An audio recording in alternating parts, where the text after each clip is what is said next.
Welcome to Embedded, the show for people who love building gadgets. I'm Alicia White, here with Christopher White and Micah Elizabeth Scott.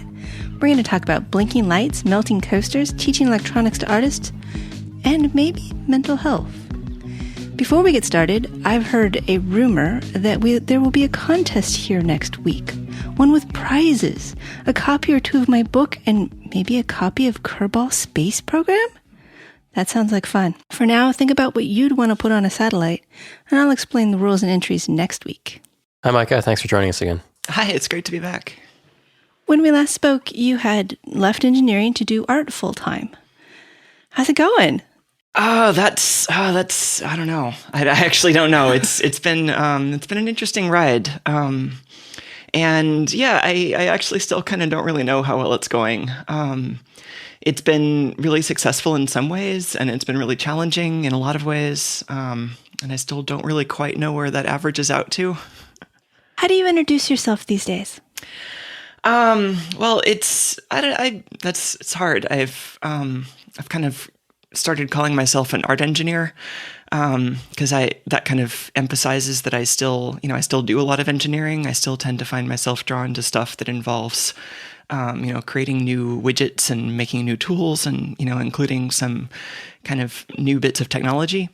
But that what I've been trying to focus on more is creating these kind of artistic experiences more so than just the technology.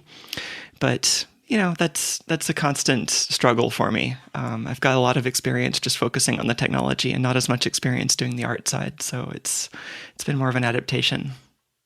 Well, talking about the technology side, you did 2 videos last fall where you were trying to build holographic pictures on CDs by deconstructing a CD writer. Is that an adequate explanation, or did I miss it? Yeah, well, so Coaster Melt. Yeah, the project was called Coaster Melt. And it's got a couple different layers to it. There's sort of this weird technological thing where I wanted to, sort of finding an excuse to reverse engineer stuff again. I would do this every once in a while. When I was working on virtual machines, I would sometimes have to reverse engineer the programs we ran in the virtual machines in order to debug the whole thing. It's sort of a way of trying to combine, what can I reverse engineer that would have some information in it that's kind of useful for people. I used to reverse engineer stuff that ran inside VMs for debugging, or I would really like to take apart video game consoles.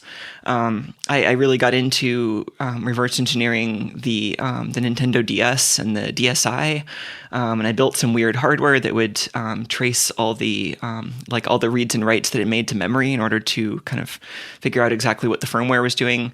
And ostensibly, this was to try to create a platform for homebrew games, which was interesting.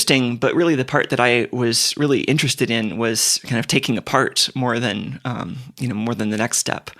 And so, in a way, Coaster Melt was, how do I build a framework for that where I can give myself a really interesting puzzle to take apart, but there's still a lot of kind of plausible, interesting things you can do with the results.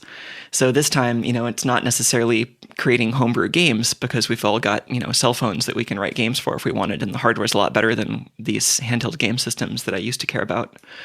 But now it's like the hardware that we get access to is a CD burner, and these things are super common, but they actually have a lot of hardware that's still difficult to get access to in other ways. They've got several different lasers. They have these, this lens that's kind of floating on these little magnetic, electromagnetic positioners.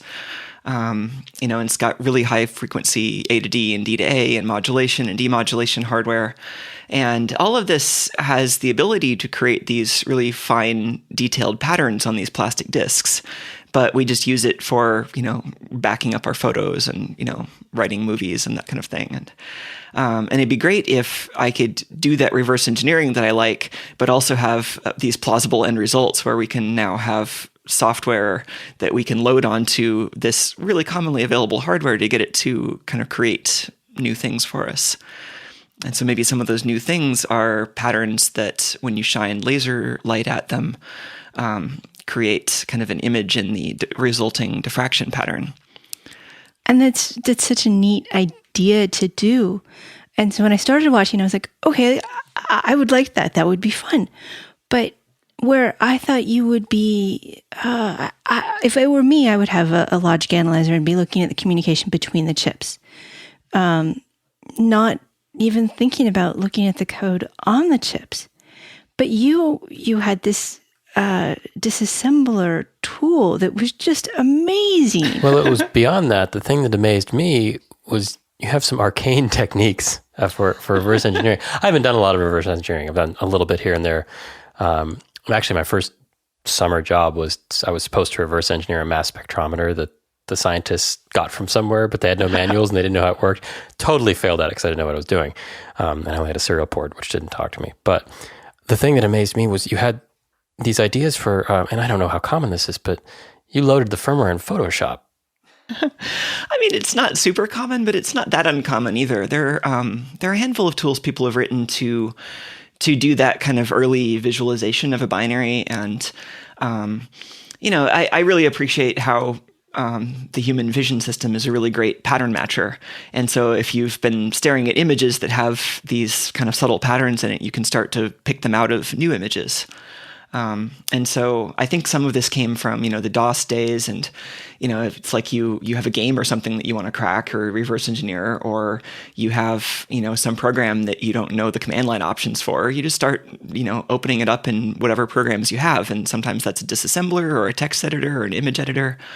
And even if you open up executable code in a text editor, you can start to notice patterns, even if, the character codes you're seeing don't actually make any sense. Well, yeah, I mean, you can usually find the strings, and if they weren't great programmers, some of those error strings are really useful. Yeah. And then you can maybe find their debug strings. Oh, definitely. And especially with IDA, the Interactive Disassembler, which is the program I used in some of the Coaster Melt stuff. Although that is expensive.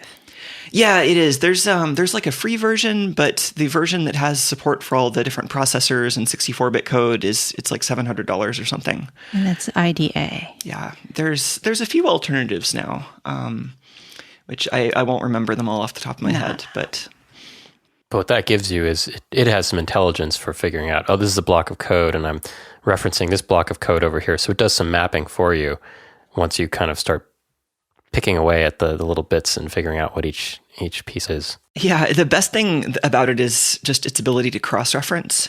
So it doesn't necessarily know how to get things started. It has some heuristics that work. If you have sort of a normal binary that runs in a normal operating system, it'll know how to get entry points and figure out what library calls you're using in some cases. But in the case of Coaster Melt, I just had a binary blob. I didn't really know what processor it ran on or where it went in RAM or whatever. So I had to make some educated guesses myself. But then once I tell IDA, this is kind of a memory address I think this might load at, and this stuff seems like instructions, and this stuff might seem like an entry point, then it can start following those paths. And if I start giving it more clues, this is a function, or, this is a name for this variable in memory, then it'll start propagating those little bits of knowledge out to the entire program. So you can kind of interactively work with it to figure out what the program's doing. How do you know about these tools? I mean, you mentioned that you worked at virtual machines making VM.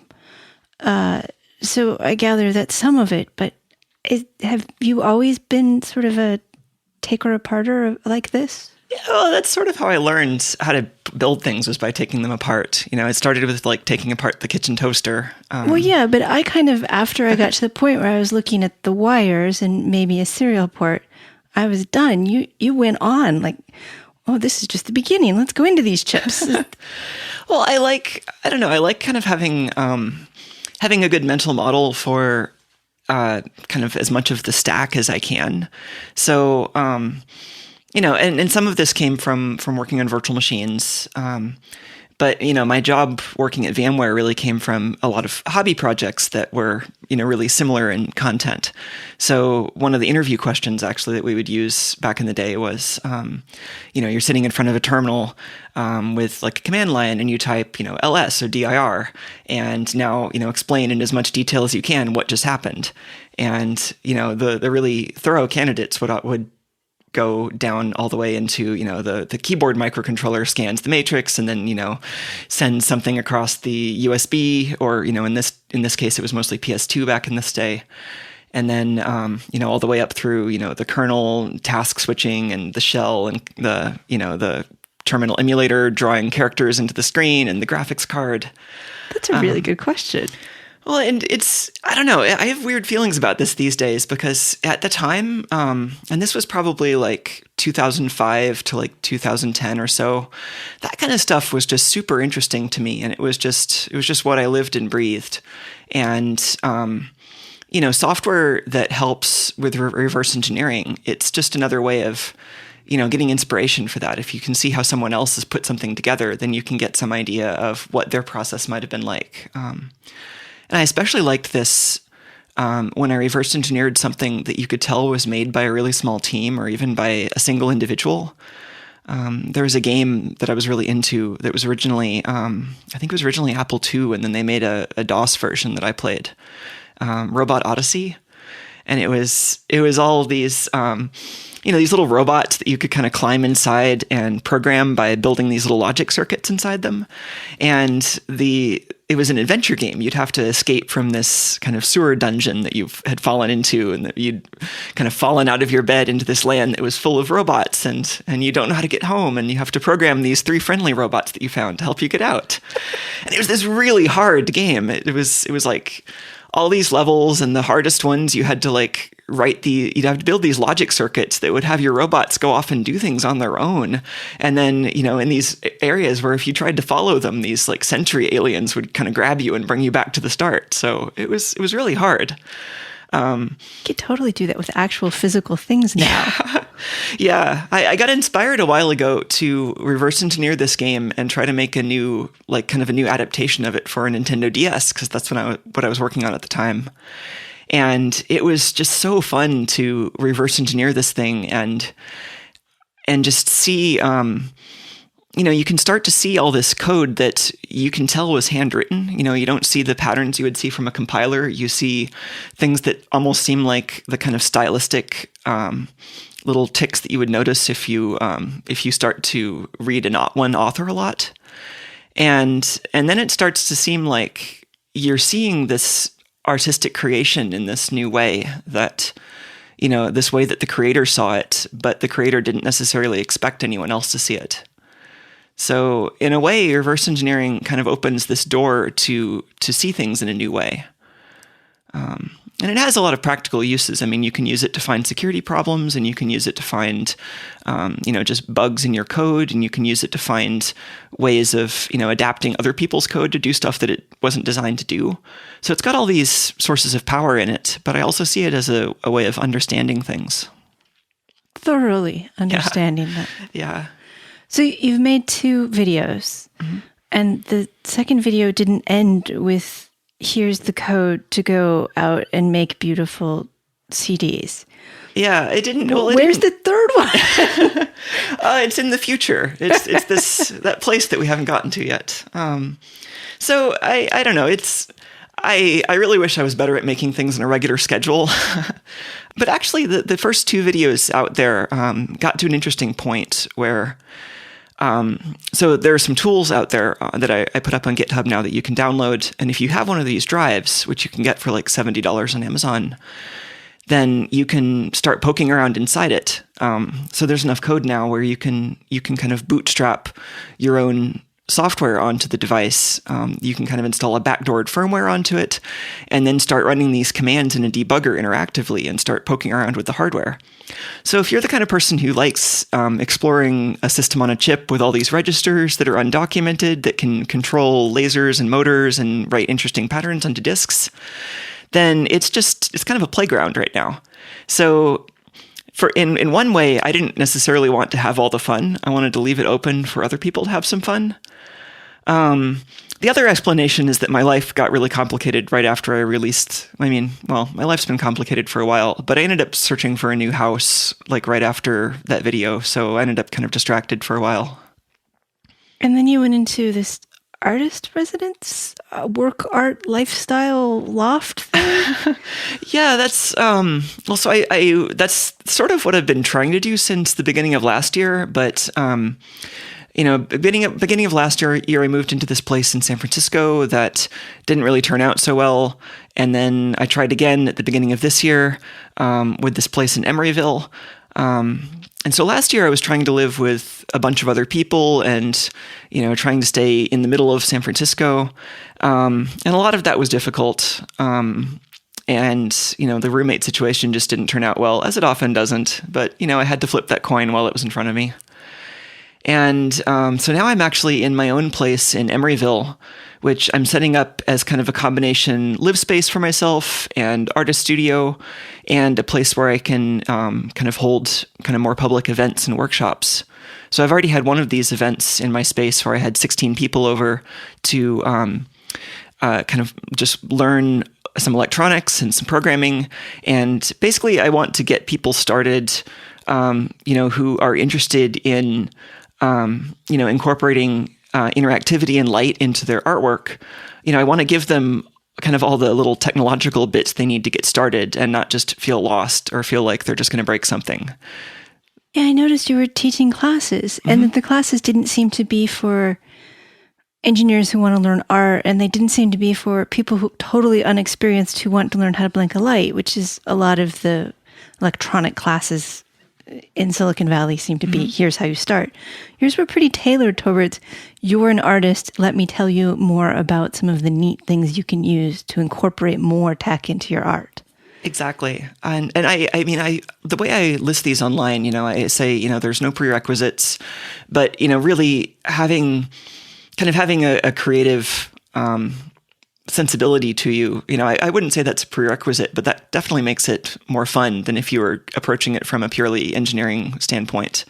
And I really want to give people just kind of almost think of it as like a shell, just a very thin layer of knowledge that kind of surrounds this field of kind of making interactive art.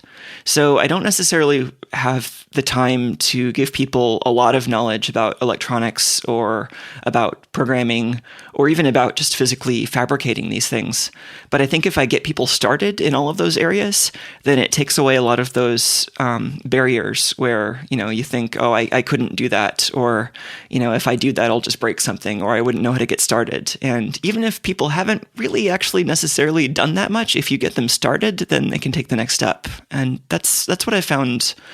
I found a lot of satisfaction in helping people take that step. I know one of the reasons they developed Arduino was to make it so that artists could use it, that it was supposed to be simple enough that it didn't require an engineering background. What are you recommending?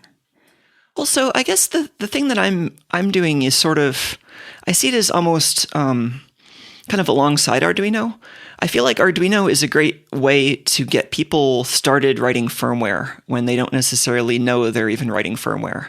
So you can give them an environment that, it's just really easy to start putting together some code that then runs on this little board.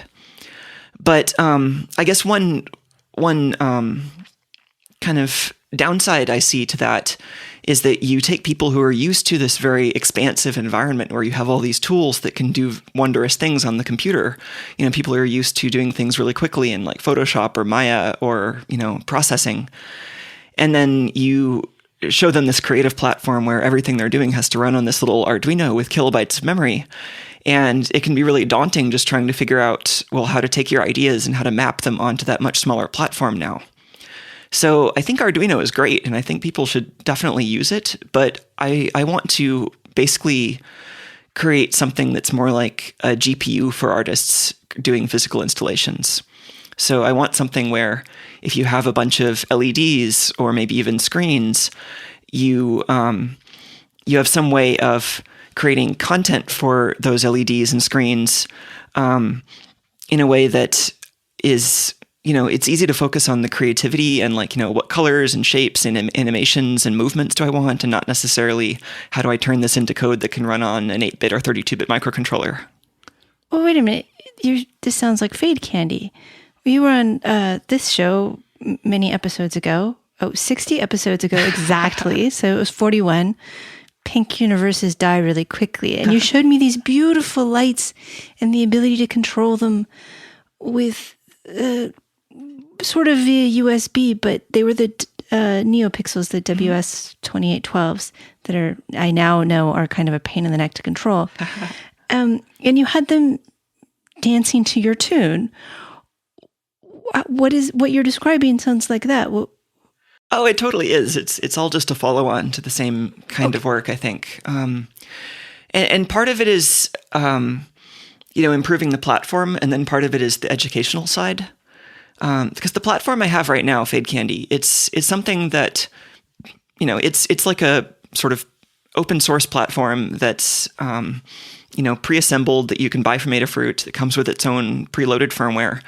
And it takes care of getting the colors from USB to the LEDs.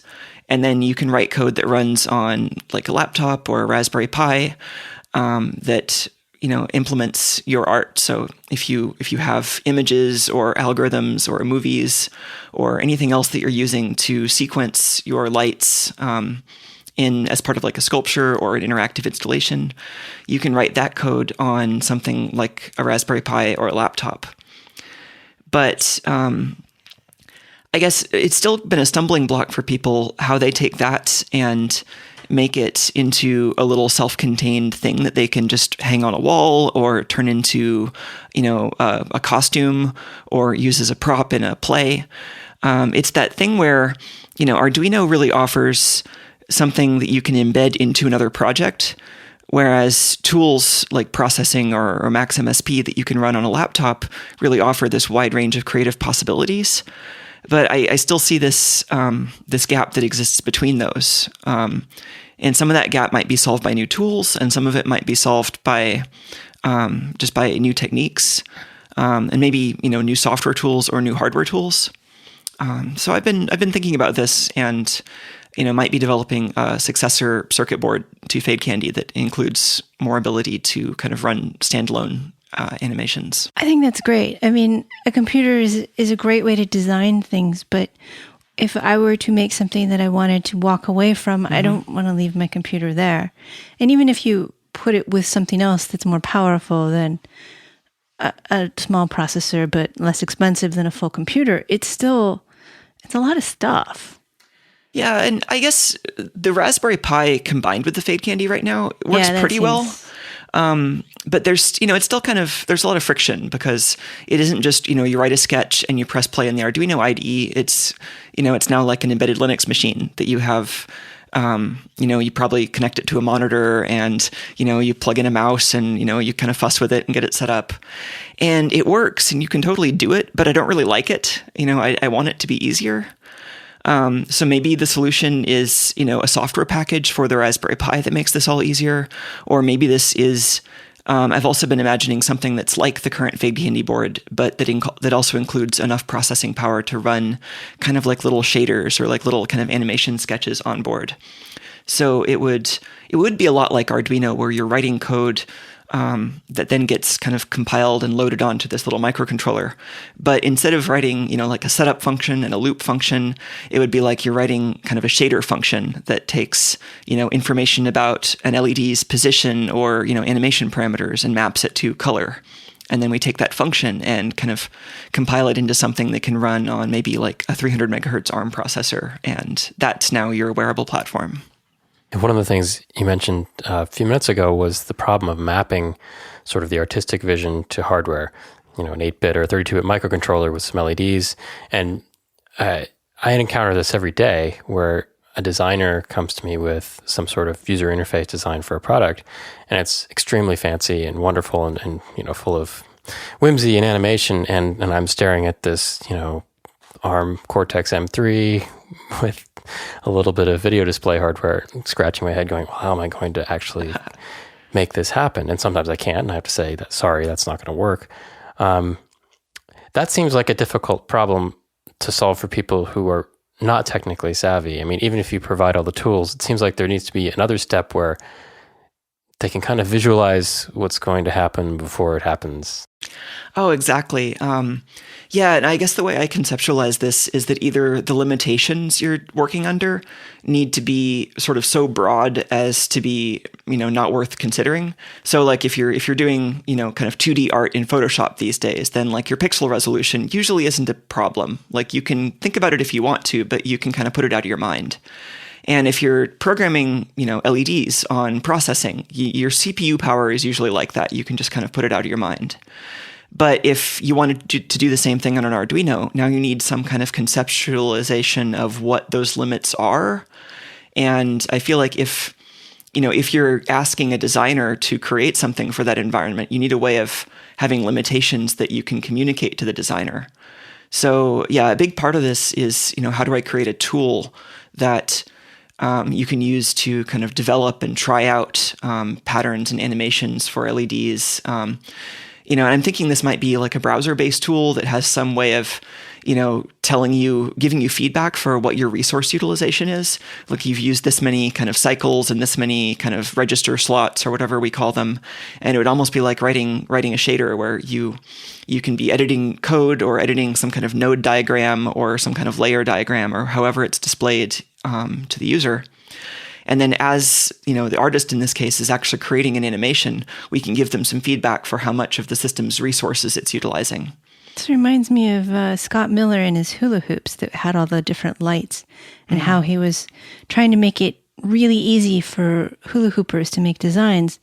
He'd done this whole subsystem of USB and having it act as a mass storage class device so that you just plugged it in your computer and pulled over your images and your patterns.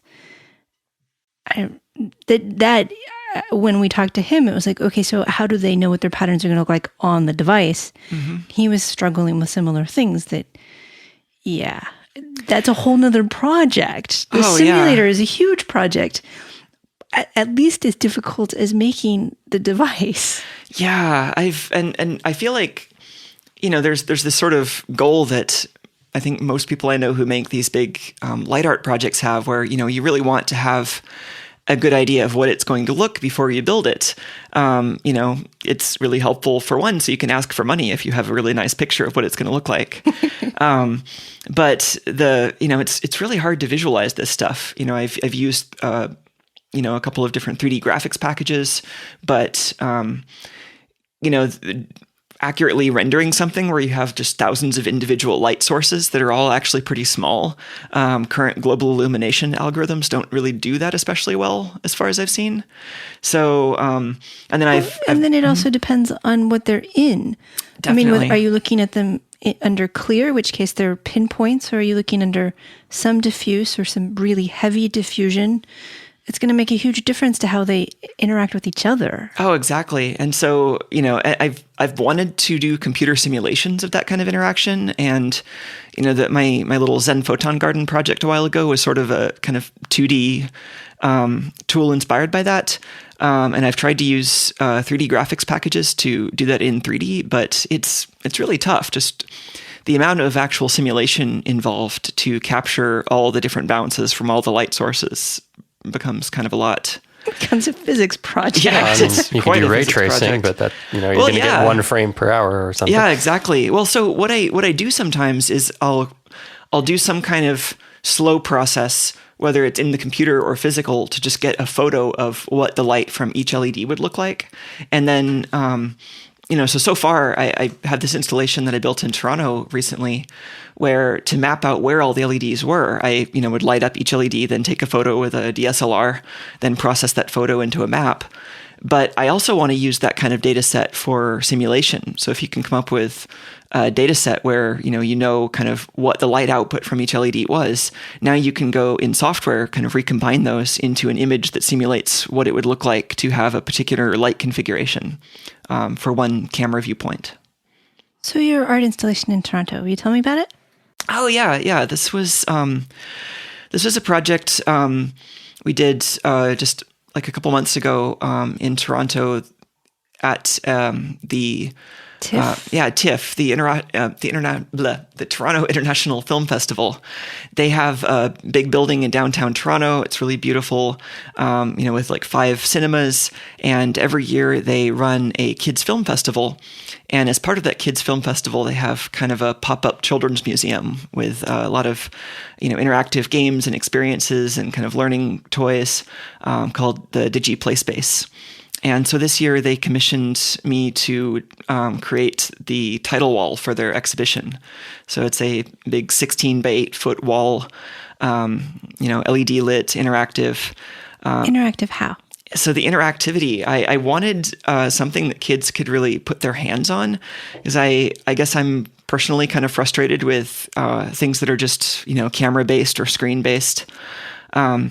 So this became something where there are, there are 32 of these circular kind of spinners that are made of wood, MDF, that kids can kind of reach up and turn. And each one almost acts like kind of a paddle directing the flow of this kind of virtual fluid up through this wall. And this fluid is actually light. So light kind of bubbles up from the underneath the floor through these strands that kind of weave together and break apart. And as the light enters these kind of bubbles with the spinners inside them, kids can actually reach into the spinner and turn it to change the way the light flows. And you can turn it slowly to kind of hold on to the light and move it just a little bit. You can turn it quickly and it'll actually kind of fling the light outward with centripetal force. So the whole thing's got like a particle-based fluid physics model, and it's controlled by all of these angle sensors that are built by actually reading the color off of a little sticker on the back of each spinner. And then there are, a few thousand LEDs embedded in between these layers of wood that then kind of spread out across the back surface of the sculpture, and the light comes out through holes on the front. So you don't actually see the LEDs. You just see this kind of smooth light that comes through the front surface. I don't think I'd actually seen anybody build an absolute position sensor with a color sensor before. It was a weird choice. I mean, cool. Usually you just use like, gray code and like IR reflection sensors. But the space I had was actually a little bit tight for something like that. And I would have to build a custom board, which would be another thing to add to the schedule. So this let me use these existing color sensor boards from Adafruit that have a little, RGB light sensor and a white LED. And then just, printed RGB stickers so that as you turn it, it actually traces out a little circular shape in an RGB color cube. And then it can just do some math to find a line that passes through the center of that circle and calculate the angle. So how difficult was it to design from another state? I mean, Toronto is not close to your home here. Another state? Okay, so Toronto's not... I just don't want to offend the Canadians. It's true, no. From another country. Oh, I mean, normally it probably would have been terrible, but I actually had some amazing collaborators I was working with. I built this in collaboration with the new media department at Ryerson University in Toronto. So I was designing, I was like writing the software and, writing software that then created, CNC, cut files, that kind of thing. I did that work from the Bay Area here, and I didn't actually see the piece in person until it was actually already assembled and up on the wall. They would send me photos, and we would talk over Skype, and we would send emails back and forth all the time. But yeah, it was both amazing and kind of nerve-wracking. Amazing because the team at Ryerson, led by Steve Daniels and David Bouchard and 26 new media students, the team was amazing, and it was just such a pleasure to work with them, and such a relief when I found out how much of how good of an experience it was for everyone. It was also super nerve-wracking because I feel like I really like the balance between the design and the hands-on work. I find it really hard to just stay in the code or in the design the entire time. And I would find it unsatisfying to just build something, that I didn't design. So I kind of have to have that back and forth. And so, just designing it and then trusting this other team to do the physical fabrication and a lot of the kind of manufacturability work in, setting up CNC jigs and, figuring out all the details of like, what paint to get and, how to actually mount all the bolts and that kind of thing. It was an amazing experience, and I am really happy it worked out, but it was also much different than what I was used to. How many LEDs were in this? Oh, I have the video running right now. And it must be a lot. Yeah, I'm actually, I don't know this number off the top of my head. I think it's in the neighborhood of like 3,000. You did say 6 foot by 8 foot. And so 16 by 8 feet. Yeah. Oh, it is 16. 16. Oh, that's why that guy's so short. Okay. Yeah, it is beautiful. I saw the videos when they came out and I was just stunned because it just was something you wanted to touch. And it had such nice light diffusing everywhere and it did stuff. It's something that I'm pretty happy with it. I guess I try to make things that work on a lot of different levels. Like you can just kind of come up to it and see that like, oh yeah, that's a pretty light thing, and then just move on, and that works. But I've also had people just spend hours with it, just figuring out kind of all the nuances of how it works, and that's really gratifying to see. To see it working in different ways for different people simultaneously. Especially when there's a crowd and you can see one person is interacting with it in a particular way and another person maybe doesn't quite get that, but then they see it, you can see that light bulb go off. Or when people kind of help each other out. When a kid is getting really engrossed in one part and doesn't even notice that something amazing is happening 3 feet away, and then they notice and then they run over there. Or when the kid asks for help, to get have their parent like pick them up to reach the spinner that's really high. Those moments are great. It definitely seems like the kind of project too, where you don't really know what it's going to do until you have it, and you're surprised by something emerging from it. That's something I try to aim for. I feel like I want to say all my projects. I hope that's true. I want to say all my projects. I try to surprise myself.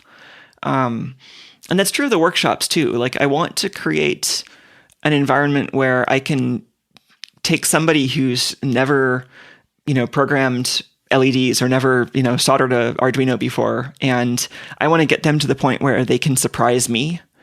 And I don't think it's that hard. Like, I think that the things that can surprise me are really the things that are about them, and it just takes giving them a little bit of skill and a little bit of confidence, and then you can really get people to surprise you. So I think that's easier than a lot of people think it is, and I want to do more of that.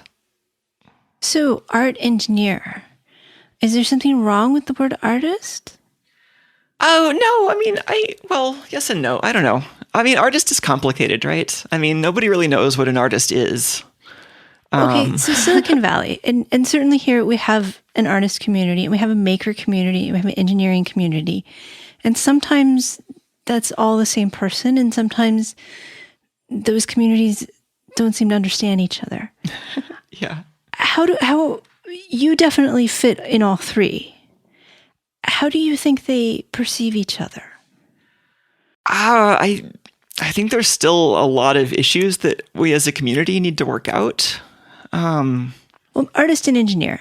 So those are two that look far apart and yet aren't as far apart as some people think. Yeah, I mean,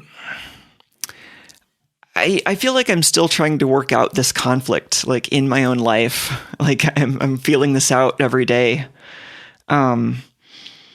Before I really had the confidence to think of myself as an artist at all, I don't think I really noticed much compassion for the arts kind of coming from the kind of hard engineering part of Silicon Valley. I remember this feeling that, and maybe this is just the part of Silicon Valley I was in, but this feeling of, the engineering is kind of the hard subject, and, they're the ones doing the real work, and everyone else is just overhead. And, it's like that, the feud between like engineering majors and liberal arts majors in college, but, still happening in the workplace today. And so I feel like that's still out there, and there's still a lot of just misunderstanding.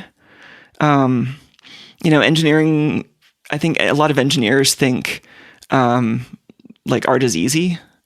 And I feel like going to look at this project, all 3,000 lights controlled with a physics simulation and big moving things, and just the construction, the fabrication is non-trivial.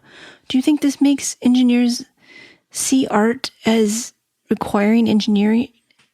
Well, that's maybe one of my semi-secret goals. Yeah. Less secret now. Yeah. And certainly less secret, but, actually that's what I like. Part of what I'm trying to do by kind of pulling apart the cracks at the intersection between art and technology is, I want to help both sides understand each other better. Maybe part of it is making some things that I really primarily want to exist because of their artistic merit, but that are also accessible to engineers, if that makes sense. It does. It definitely does. Because I am more drawn to art that I can look at from a little bit of engineering perspective, because that's what I carry through my life. Mm-hmm. And if I can get into it through that door and then look around and be the surprised kid and say, oh, this is all beautiful, that is art I tend to appreciate more and for longer. Yeah, that's good. That's something I'm trying to aim toward. It's like I want to figure out how to create things that, I see good art as like a lot of roads that all maybe lead together and then branch back out. So you have a lot of different ways to approach a concept, and then it kind of brings people together, but then it also gives you inspiration to kind of branch back out and find something new. So ideally, I'd want to figure out how to do that for people with a lot of different backgrounds. And I think maybe what I'm bringing to this is someone who comes... I feel like maybe what's unique about my background is that I kind of happened to get really deep into engineering, so I have that experience. But I feel like... maybe my personality is more geared towards, creativity than just kind of pure getting things done. And what about maker? How is the word maker perceived in the art community? I don't know. I don't know if I don't feel like I can speak for the art community. I feel like community has been really difficult for me for a long time. Do you think you have to be in the art world to be successful as an artist? I hope not, because I don't feel like I'm in the art world. I run into people who, to me, seem like they're from the art world, like they went to art school, or they had like parents who considered themselves artists. I feel like I had that kind of driven out of me as a kid. If anything, I had art teachers who were not supportive and made me want to avoid the field. And then I had to kind of rediscover it later. The thing that frustrates me is it seems like that there's become this dichotomy where you're either an engineer or you're an artist. You're either a scientist or a liberal arts person. And I don't think it always used to be that way. I feel like... Da Vinci would say that no, it did not have to be that way. In other eras, people, they'd go home, they wouldn't watch TV, they'd sit around their piano or something from whatever job they had, because that was what the entertainment they had, or they'd learn to paint or something. And it wasn't that, oh, I'm a painter, so I can't do this, or I'm a lawyer, so I can't do art. It was, these are all parts of life, and they all intersect. And I feel like there's been this artificial sort of dichotomy introduced somehow, whether through education or whether through some sort of cultural thing that's happened. And it's unfortunate. I definitely still feel this pressure towards specialization. So like, I've even got a project kind of going on right now where my intuition is to just, do all the engineering and fabrication myself, but, other people are kind of pressuring me more to outsource. And, it's like what I'm realizing is that the part that I really like is the multidisciplinary part. It's the kinds of things that you discover when, the same person is, doing the creative side and, soldering all the wires together. And sometimes it's just extra work, but sometimes it really leads you to discover things that you wouldn't have seen otherwise. And I think that's valuable. But I think when you pursue efficiency, you often lose sight of that because, you can be a lot more efficient to get someone who's more specialized in something to do it. Yeah, and that efficiency probably comes from we need to make profit. Whereas art is in some ways the least profitable thing around most of the time and very inefficient, but it produces things that are more profound, I think.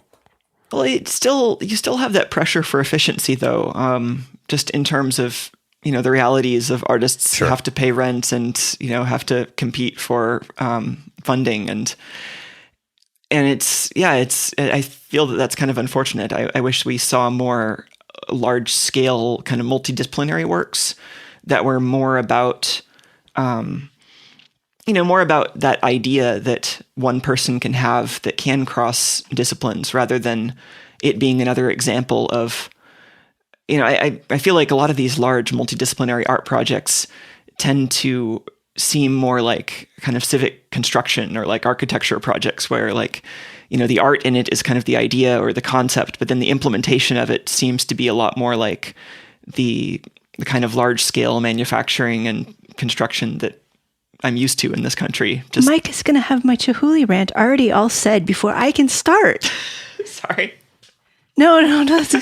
It's nice to hear you say that because Chihuly is this glass artist and he's amazing and he's done a lot of things. But many years ago, he branched out and now he very seldom has anything to do with his... he does the design, but he doesn't do the implementation. And I thought his work after he had an injury, so he can't do the craft anymore. And he does only the design. And I think that loses so much. There's something special about being able to do the whole thing and say, this is mine. All of it is mine. And sure, maybe somebody else fabs the boards, or maybe you do allow somebody to cut some MDF for you and solder some wires. But I can appreciate that. No, I understand that's the boring part. I still want to do it because that makes it more mine. It makes it more me, and it means that I can find these other things that would never have happened. Yeah, that seems really important to me. And it reminds me of, that feeling of reverse engineering the software that was written by one person and yes, finding that. It's a connection. Yeah, I miss that. And I see so much, I see the opportunities for that kind of waning in the future as more things, maybe become more anonymous, which it's weird because we have so much ability to share ourselves with the world, but the way the world's become structured now, it's like much harder to actually have an object exist that, is because of a particular person. We think of these things that exist as, coming from, a company so much more often than from an individual these days, because it's just so much more practical. Even the things I work on, I don't feel as much like they are mine as I used to. Although that's some because I'm a consultant and not an employee anymore. Well, even when I worked full time on a thing, it was so hard to feel like that thing was actually mine. It was always, some combination of. It was almost like the individual problems I was solving felt like mine, but the end result of it all wasn't. And that got kind of discouraging after a while. Yeah. No, I know that feeling. There's plenty of stuff that, I've finished and shipped, and I'm proud of this artifact that we've built. And then I realized, but, a lot of it's silly or was somebody else's idea and I didn't agree with it, but I built it because they were the ones who were driving the design or who had come up with the product idea. So I was like, yeah, I solved all these difficult technical problems and I made this motor work and this laser and this timing stuff, and it was really cool, but the product was dumb. It's so disheartening. I find that's the hardest part about Well, definitely one of the hardest parts about working for oneself is that you don't have anyone else to blame. Like, it's always kind of your own, at least for me, it's like so much of my own self-doubt all the time. It's like, oh, I could have just partitioned that off and focused on the problem and made it someone else's responsibility to be sure that this product actually should exist. But now I feel just responsible for the whole thing. But that lets you do things that I don't think other people would naturally do. Like, going back to Coaster Melt, you decided you needed to build an entire ARM simulator in Python to break out the main CPU and talk to the board without having to program the one on the board. And it's like, oh my God, she just decided I'm going to do this and did it. And I mean, I don't know. A lot of people would get to that point and go, oh, I'm not doing that. That's way too much. And yet you just kind of... That's crazy. No. Yeah. Well, I mean, I don't know. I've got a history of doing crazy things like that. It was really cool, though. I mean, it was crazy in all the right ways.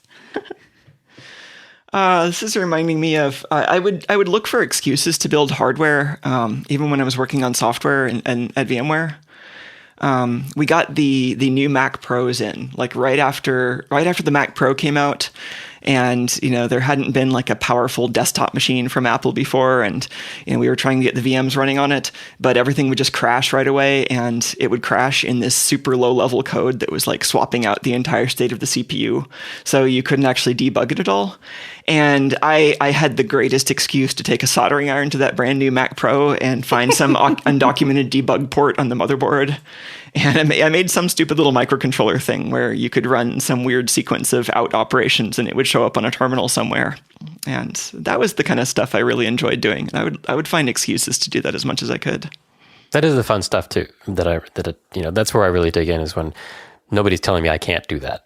Yes. Yeah. Oh, well, maybe I will disassemble this thing that we bought from somebody else and figure out where this code is instead of talking to their support because they aren't very responsive. Nobody telling me I can't, so that's what I'm doing this afternoon. Yep. Yeah, and I mean, maybe that helped. Like, getting this. I think I was trained to not really expect the support to be responsive, and it would be easier to just take it apart and see how it works. So yeah, that was really common, and might have been. I mean, that was where I got my IDA license. I got VMware to buy it for me because I used it a lot there. So you have made a living as an engineer, and now you are making a living as an artist, and to a lesser extent, teaching. I don't know if that plays a huge role.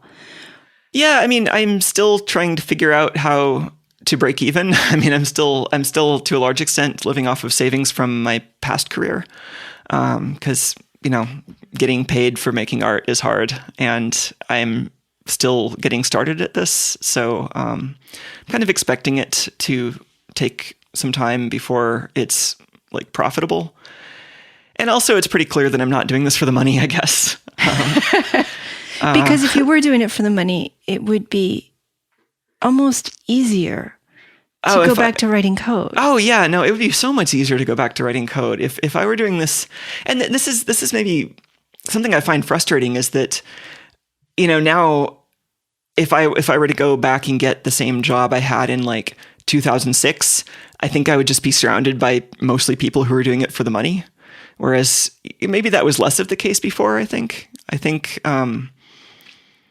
don't know, maybe I'm just getting cynical, but I've been seeing a lot of people in the field who just seem to want to get into software and stay in software because it's lucrative. And I mean, that's just never really motivated me. And it now means that I'm surrounded by less people who have similar motivations. Well, it feels like 1999, 2000 all over again. Yeah, I mean, it's definitely happening more in like the web sphere in San Francisco, which is not something, I've never really been that interested in web software. Cloud computing, yay! Yeah, cloud, aka other people's computers. Yeah. I see that, but I also see all of the makers, and I get exposed to the Hackaday folks and all the amazing stuff they do, and they're not doing it for the money. So I guess I do know some people who are here, who are still doing a really good job, but if you didn't pay them, they wouldn't do this. They would do something else with their free time. But then there are all of these people. We have pictures from Maker Faire where there are huge lines of people who are doing this definitely not for the money. So, I think it's some of each and where you sample from. This is true. Yeah, I found Maker Faire kind of difficult recently just because it's gotten so big and so crowded. Yes. I'm not somebody who likes crowds usually. Well, we're not going either, so yeah. Okay, to switch subjects entirely, if you're amenable. Sure. You've been very upfront with your struggle with depression. Yeah, I mean, I feel like it's easier to be upfront with it in some ways. There's always, there's always like a potential downside. It's like if you share a problem, it's always a reason for people to stop talking to you or leave. They can make it worse. You're giving them kind of this power over you. But I think in a way, it also kind of alleviates the loneliness that comes with the struggle. So it also just kind of goes with this part of art that I think is, in a large part, just being as honest as I can about life and trying to share as much as I can. So, yeah, whatever I can put out there that might help, or at least, might make me feel better sometimes. I think I have some serious problems with anxiety myself. And one of the things I've found is talking about it to people is how often somebody will come back and say, oh yeah, I've been dealing with this struggle and I'm having the same. And it's surprising to me how many people are out there who aren't saying that they're having problems, and yet they are. And it does make it a little easier because you realize you're not alone.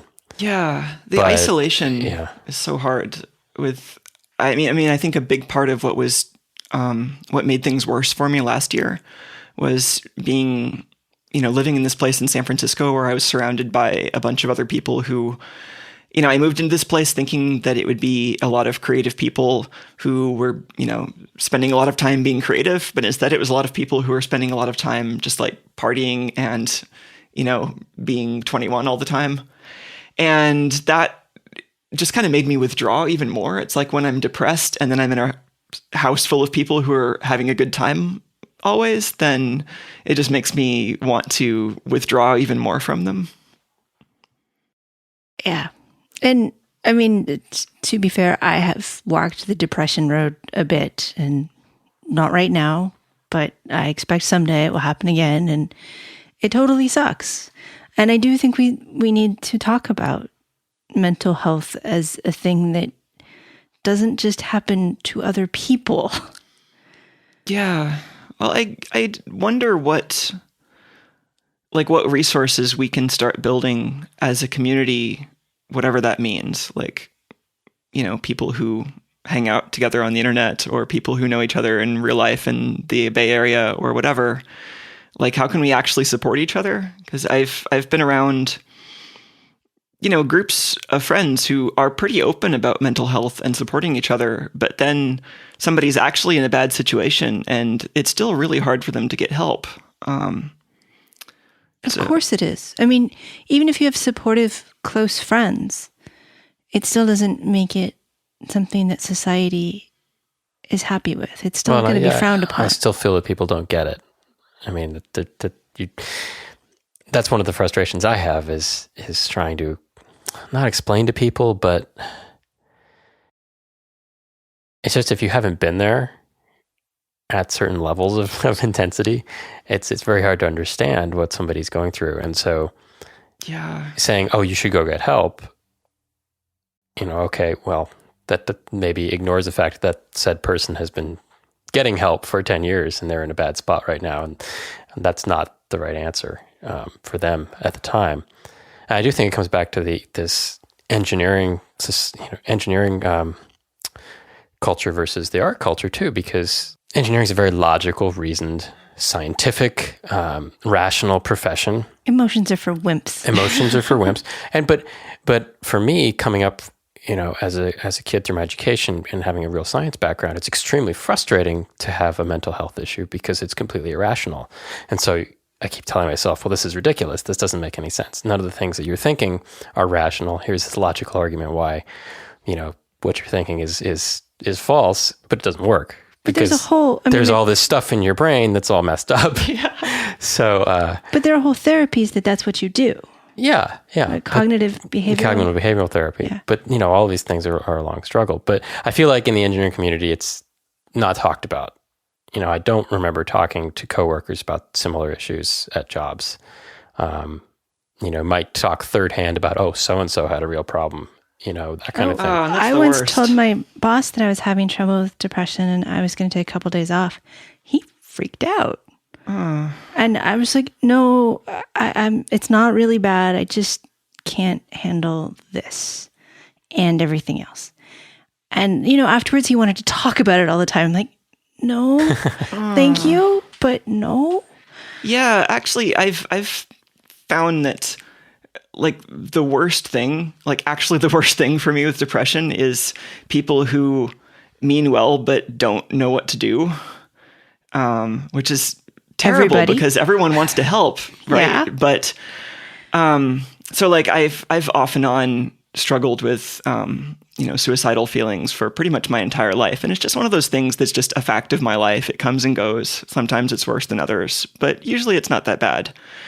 And this comes up in conversation with my housemate a while ago, and then this kind of freaks her out, and she's like, basically, oh, you just have to not kill yourself, for my sake. And that to me just no tells pressure. me, just for my sake. Yes. Don't do it for my sake, but no pressure on you on that. Yeah, exactly. So then that tells me, okay, I just have to completely not tell her about any of my problems because this isn't going to go well. And then some time passes and I'm having a problem and I talk about it to a different housemate, which then ends up telling that person. Yes. And then before I know it, I'm like a hostage in my own apartment because she's threatening to call the cops unless I check myself into the hospital, which then actually happens. And I end up with a bunch of police officers outside my door while I'm trying to go to sleep. Folks, don't call the police for mental health issues. 5150 is not a good thing. Don't do it. It's not the right answer. They're not well trained to deal with it, for one thing. Yeah, and especially in this case, I felt like a large part of the stress that had been building up to that was the feeling that all the people in my vicinity were just going to go out of their way to make it someone else's problem and to just, the kind of NIMBY attitude. And so that felt like it was the same thing, except now they were tossing me off to the cops, which is the last person I wanted to see. Okay, so some people out there are thinking, yeah, okay, I don't have these problems, but what if I am someone who is around someone who does? What advice can we offer to not get into the position of, I don't want to talk to you because you are putting pressure on me to change my brain, which if I could change, I would, I swear I would. How do we help people be more accepting? Because frankly, those of you who've never had this happen, it doesn't just... It sneaks up on you. It does. And I think both anxiety and depression tend to be things that, sure, if you have it when you're a kid, it tends to get worse, but it can show up at 40 or 50. It can also be one of those things where just something really intense happens in your life and then things aren't really the same afterwards. Yeah, very much. The only advice I have, which is stupid, is there's a website called Captain Awkward. Oh, it's great. And what they do is they provide scripts. You don't have to be the person that invents my friend just told me she was thinking about suicide. What do I do? Now, you go to Captain Awkward's site, you search around, you find the script that says, I don't want anything bad to happen to you. I love you. I'll support you. Tell me whatever you want. It makes me a little nervous. If there's help, let me help. But if I can't, that's okay too. I'm still your friend. And those sorts of scripts, you may not know what to say, but they will give you a pattern to talk to. And so if you're around somebody who needs mental health help, go to Captain Awkward. It's a great site. Actually, if you're having trouble at work, it's also a great site to tell your boss to shove off in a very polite way. So that's one. But what would you suggest? What do you wish your former housemate had said to you or done for you? I mean, saying nothing would have been a lot better. You've been calling the police, yes. Yeah, I mean, I mean, that's Captain Awkward is great advice. I'd forgotten about that, but it's a really great resource. And they're engineering background folks, so they kind of understand the social feebleness that some of us Yes. have. I feel like so much of it just kind of comes back to like listening and compassion, which are often difficult for just people in general. But if you can listen and try to make sure that your friend feels heard without trying to solve the problem yourself, then that'll help. Because, the worst, like when you tell someone how to solve a problem that exists in their own head, it feels to me kind of disrespectful because you're telling them that, you understand their head better than they do. Really, the thing that I have the most trouble with when I'm stuck in a pit of anxiety or depression is just making connections with people at all. So, I don't want to say hi to my friends because I'm just imagining how bad it'll go. But if my friend says hi, then I'll probably enjoy talking to them. And, I'll probably enjoy just, going out for lunch and just talking about something unrelated or, just talking about what I'm having trouble with, even if my friend doesn't have answers. I'm not expecting answers. I'm just expecting a connection. And that's often tough for me because I want to fix it. Mm-hmm. Tell me your problems. I will fix them. Yeah. Please don't tell me if I can't, because then I just get super frustrated.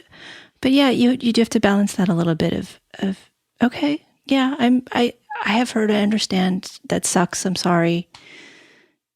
Hey, do you want to go buy shoes?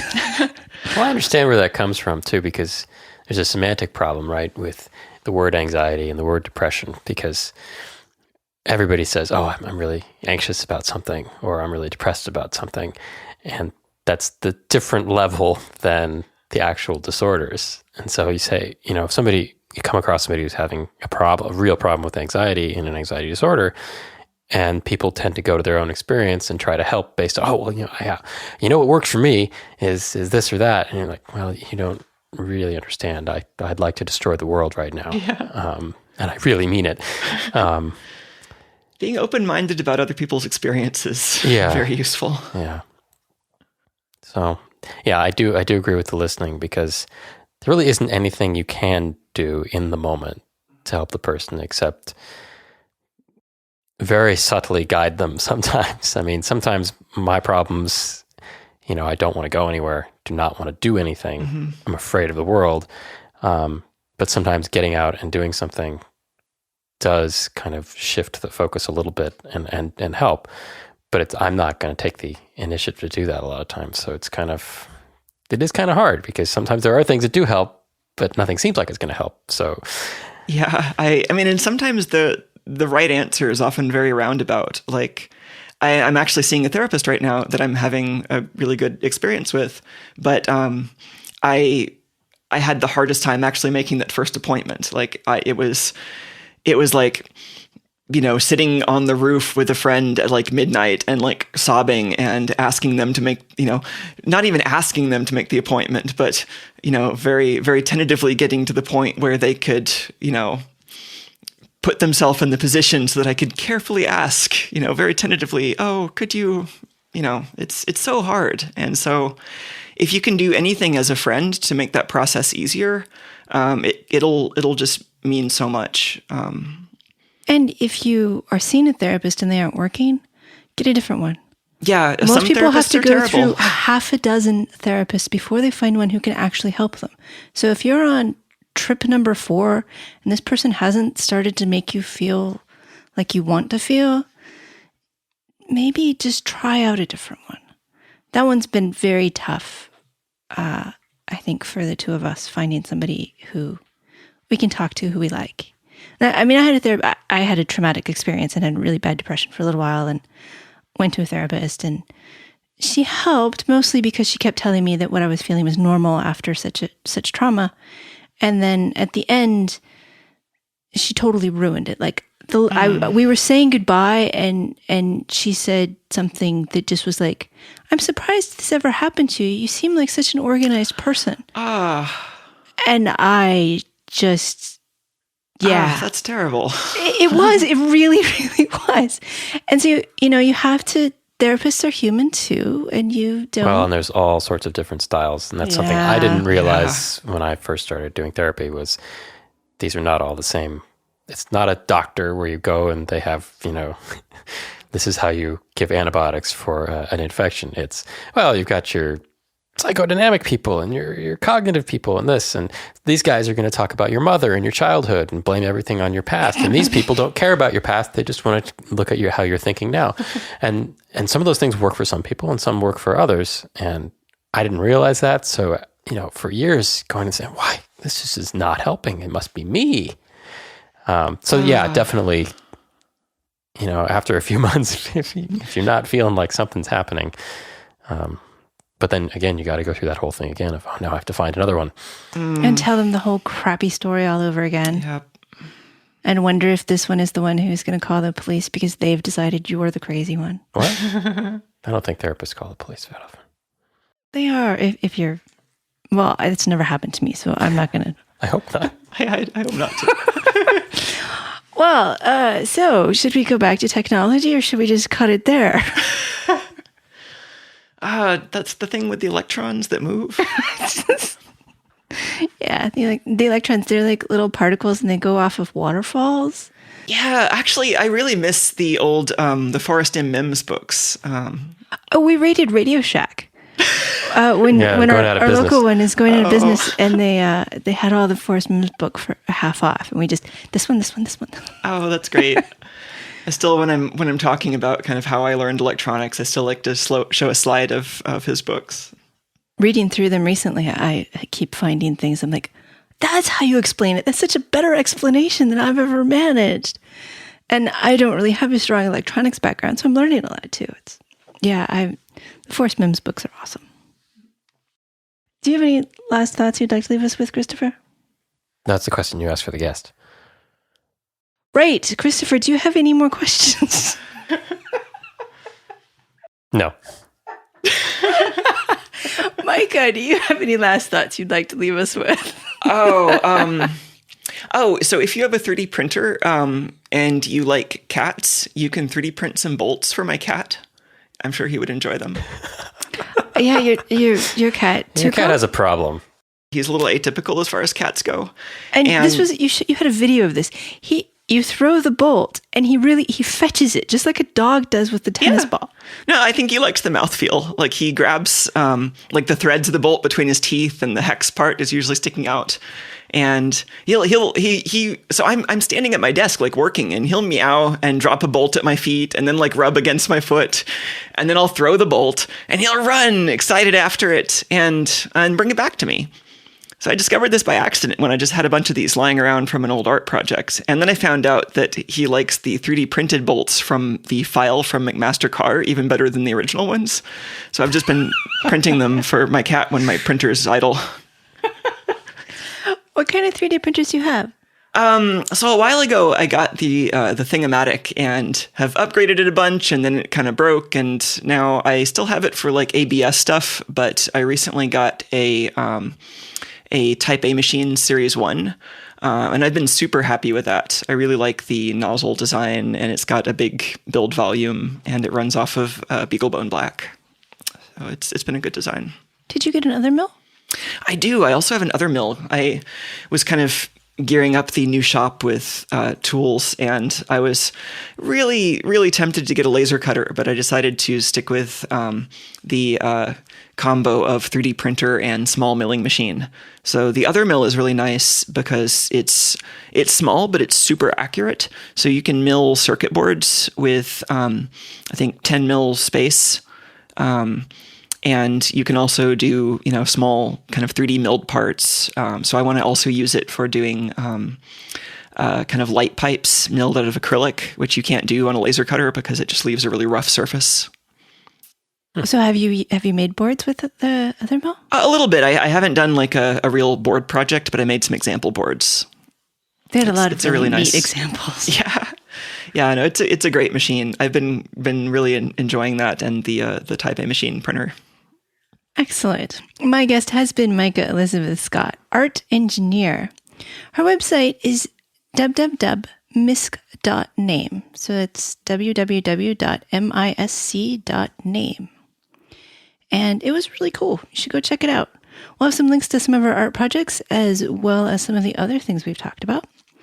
I am so pleased you came back. I'm so happy to be invited. Thanks for inviting me. And thank you also to Christopher for co-hosting and producing. And thank you for listening. If you'd like to say hello to any of us, email show@embedded.fm or hit the contact link on embedded.fm. Final thought this week is very relevant from Leonardo da Vinci. The human foot is a masterpiece of engineering and a work of art.